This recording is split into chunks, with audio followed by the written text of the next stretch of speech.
লন্ডনের বুকে রেস্টুরেন্টে সাকিব বাবুর ভালোবাসার আলিঙ্গন ভাইরাল সেই মুহূর্ত। লন্ডনের ঠান্ডা হাওয়া, ঝলমলে আলো আর নদীর ধারে এক শান্ত রেস্টুরেন্ট, বাইরে কুয়াশা, ভিতরে মোমবাতি আলো, দৃশ্যটা যেন একদম সিনেমার মতো। ঠিক তখনই ক্যামেরায় ধরা পড়ে ঢালিউড কিং সাকিব খান এবং অপু বিশ্বাস। দুজন মুখোমুখি বসে হাসি মুখে কথায় মগ্ন, চারপাশে দর্শক ও ভক্তরা, কেউ ক্যামেরা ধরে, কেউ অবাক দৃষ্টিতে তাকিয়ে। হঠাৎ দেখা যায় সাকিব খান ধীরে ধীরে হাত বাড়িয়ে দিলেন অপুর দিকে। অপু লজ্জা পেয়ে এগিয়ে এলেন, আর ঠিক তখনই সাকিব খান অপুর হাত ধরে আলতো করে বুকে টেনে নিলেন।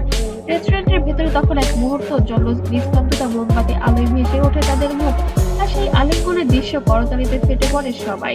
এই দৃশ্যের ভিডিও কয়েক ঘন্টার মধ্যে ছড়িয়ে পড়ে পুরো সোশ্যাল মিডিয়া জুড়ে। ফেসবুক, ইউটিউব, ইনস্টাগ্রামে সবখানে ঘুরছে সেই ভিডিও ক্লিপ।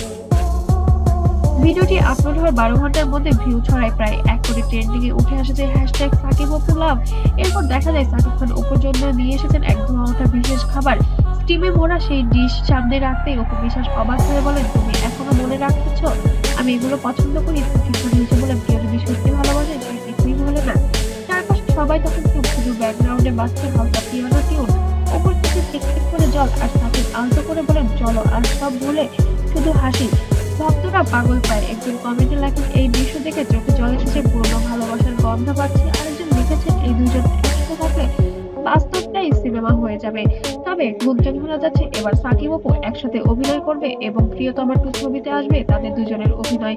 তবে বিষয়টা এখনো গুঞ্জনের মধ্যেই আছে, কেউ পারস্পরিক কোনোভাবেই আমাদের সামনে মিডিয়াতে কিছু বলেনি। তবে আমাদের ঘনিষ্ঠজনদের সূত্র থেকে জানা গেছে, তবে গোপনে এই বিষয় নিয়ে মিটিং চলছে বিভিন্ন পরিচালকদের সঙ্গে, যার কারণে লন্ডনে সাকিব অপু একসাথে আছেন। এবার প্রিয়তমা টুতে বোমা ফাটাবেন তারা। তবে বুবলি যেন হতাশ পায়, বুবলি এখন তার নতুন স্বামী নিয়ে ব্যস্ত। তবে এখানে সাকিব অপু বেশ সুখে শান্তিতে বসবাস করছে লন্ডনে। সন্তানকে দাদা দাদির কাছে রেখে তারা কোয়ালিটি টাইম স্পেন্ড করছেন লন্ডনের বুকে, যেটা ছড়িয়ে পড়েছে মুহূর্তের মধ্যেই। তবে অবশ্যই আপনার মন্তব্য করতে যেন ভুলবেন না, তারা কি সত্যিই আবার এক হয়েছেন নাকি শুধুই মাত্র সিনেমার প্রমোশনালের জন্য এগুলো করছেন।